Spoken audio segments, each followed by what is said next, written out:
Alright, for the next section 4 of Unit 6, we need to talk about the government interaction with big business. So, what the heck was government doing throughout the Second Industrial Revolution?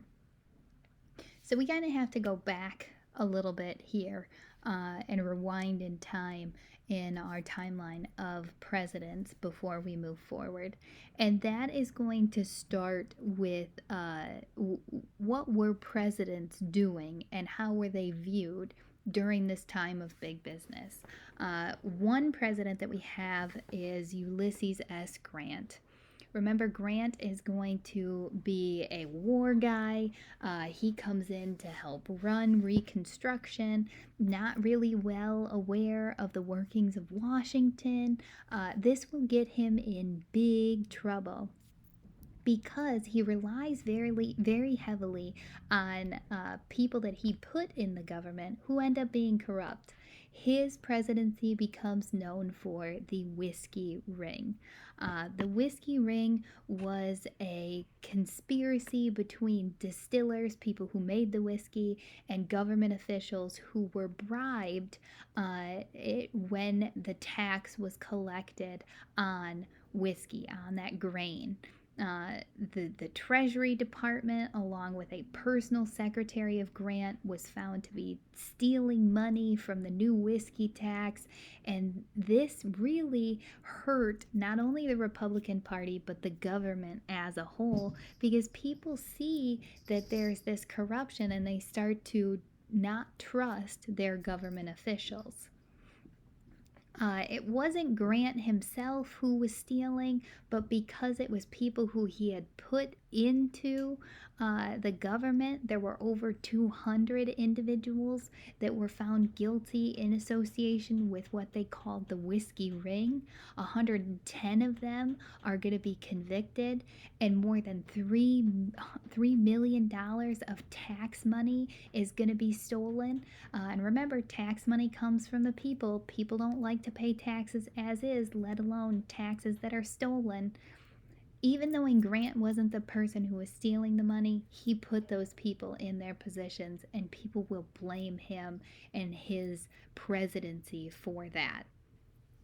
Because of Grant and the corruption, you kind of see the complete opposite happen in a different presidency of Garfield. Garfield is going to put together what was called the Pendleton Act. The Pendleton Act was saying that political positions should be based on merit, on what you can do, not on who you know. So Garfield looks at the Whiskey Ring, looks at all these people that had been put in the government who were found to be corrupt, and says, I've got a solution. Instead of people being picked for government positions where they could be corrupt, why don't we make them take a test? But Garfield's going to be assassinated by a guy who's upset because he didn't receive a political position that he wanted. So you see the public's reaction to trying to fix the corruption in government. The corruption that we're talking about here are political machines. The purpose of a political machine was to keep a particular political party in power because that political party and those officials were helping big business. They had a hand in corruption, and the political machine was used to buy votes. They were used to bully people into voting for particular candidates to allow for corruption to continue. And the government at this time had taken that stance of hands-off, laissez-faire, to allow for the government to take the back seat to big business. And it created more of a free market that led to less competition, even knowing it was supposed to lead to more competition, and led to unfair prices, even though the government thought that it would lead to fair prices. So basically, the government is a big mess. More presidents that we need to talk about. We had President Hayes, who you guys might remember from the end of Reconstruction, getting his presidency because of the Compromise of 1877. People will look at the Compromise and how Hayes got his presidency and see this as fraud, and see this as a mistrust of the vote of the people, and say, he didn't win my vote, he's not my president, I don't trust the government. So Hayes really began, I guess we could go all the way back to Grant, begins this relationship between the people and government of distrust. Garfield, who came after Hayes, he's the one that we said just was assassinated. So, again, not a strong figure in the government. Then we're going to have Chester Arthur become the next president. He'll take what Garfield had created, that Pendleton Civil Service Act, he'll sign it into law, which says that we have to take civil service exams for federal positions. He's not going to be very liked by the Republican Party. He's going to be a one-termer, doesn't win the nomination in 1884. And it really, this look for the presidency is not good. At this time, the president was not the most powerful person. Congress was really driving the show, because we had these men who were presidents that this is probably the first time you're hearing their names, because they didn't do a whole lot. More presidents. Grover Cleveland gets elected in 1885. He's going to be the first Democratic president since Lincoln. So in 25 years, he's the first Democratic president. He's going to use the veto more than any other president, because what he tries to do is reduce government spending and lower the protective tariff. Why does he do that? Okay, well, for reducing government spending, that means that we don't need to collect as much money, which means we can lower taxes. What tax are we going to lower? Well, the tariff that encourages big business. And when he does that, he kind of makes an enemy out of big business, and that loses him the election of 1888.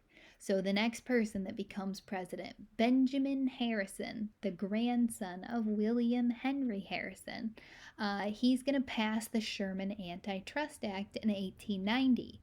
He's also going to improve veteran benefits and advocate for conservation programs. He's going to be president from 1889 to 1893, so a one-termer.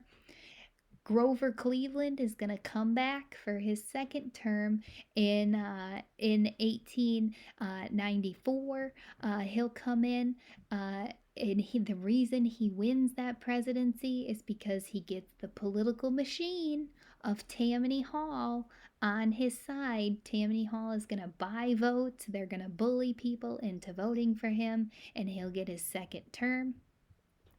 But the panic of 1893, that economic depression, is going to hurt him. He's not going to provide support for women or African Americans.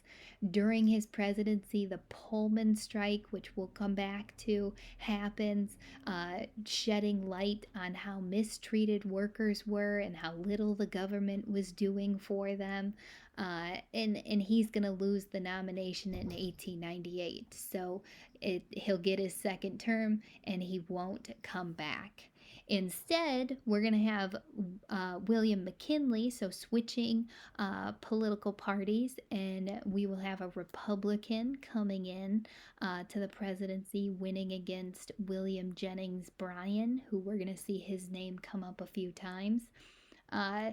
McKinley mainly wins because Bryan tried to change the gold standard. He said that the United States money supply should be based on silver rather than gold, and people weren't ready for that change yet. McKinley's going to be a two-termer, although he'll be assassinated in his second term, which is how we get Teddy Roosevelt to be our president there. So what was the government doing during this time? Well, not very much, because the policies that they were putting into place actually encouraged industry. The government was providing land to the railroads for construction because they saw that the railroads were highly beneficial to big business, and connecting the nation, moving product further, faster was good for business. The government is also going to put into place high tariffs. Remember, a tariff, tax on imported goods. These are called protective tariffs because they encourage American manufacturing, American business. And the government is going to hide behind the idea of social Darwinism. Remember, social Darwinism said, the weak, the poor, they're poor because they just don't work hard enough. The rich, they are the fittest. They are the ones that should survive. And the government uses that idea to say the people that are poor at this time, we don't have to help them because they won't help themselves. So it allows for the government to remain hands off, to stay out of these problems.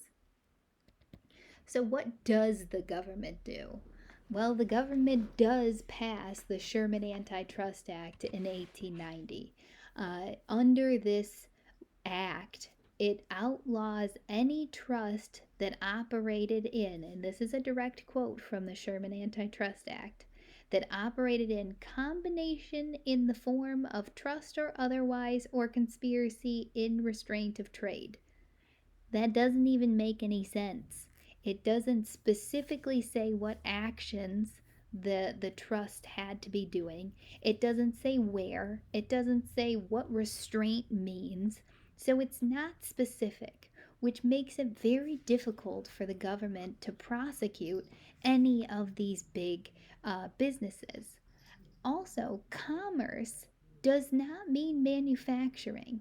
And when the government looks at what powers it does have, it has powers over trade.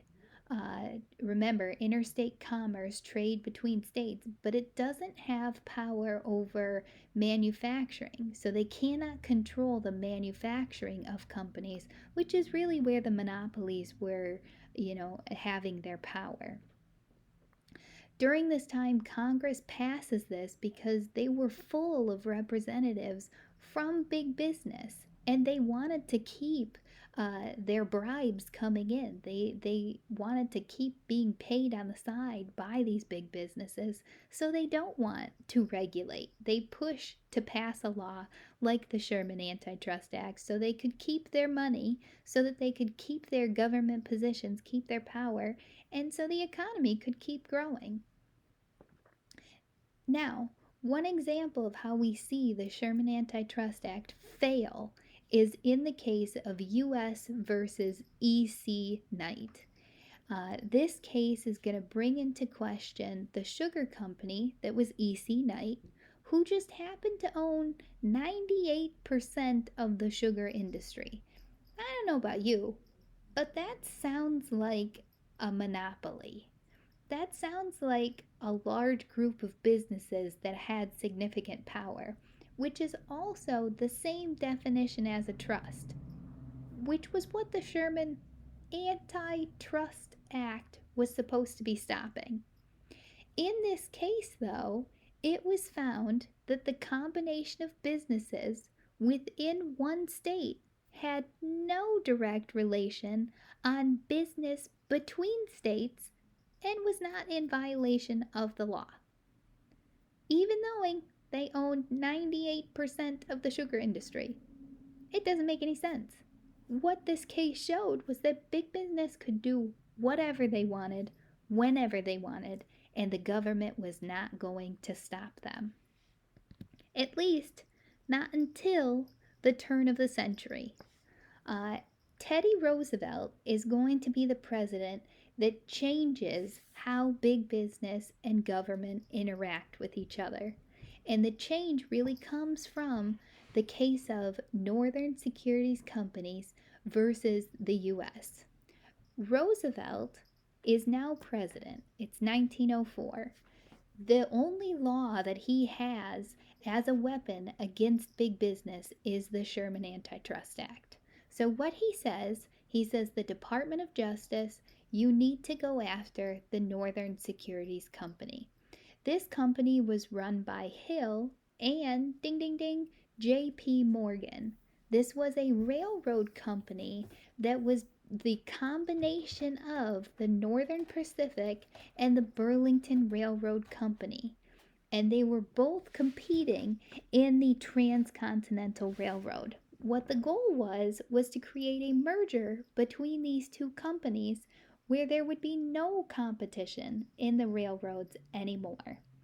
Now, Teddy Roosevelt did not like the practices of these two railroads coming together and eliminating competition. So he instructs the Department of Justice to stop this combination from happening as a part of his trust busting efforts to break up monopolies. This case is very important because it was a victory for President Roosevelt. The Supreme Court ordered the Northern Securities Company to be dissolved. They said you cannot take all of the business in the railroads all the time. So they broke up the Northern Securities Company, saying that it did violate the Sherman Antitrust Act.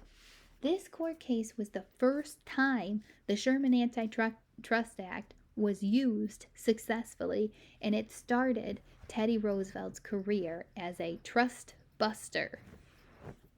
Now, the next big action that we see of the government is going to be the passing of the Clayton Antitrust Act. And this act was meant to fix all of the mistakes, all of the holes in the Sherman Antitrust Act.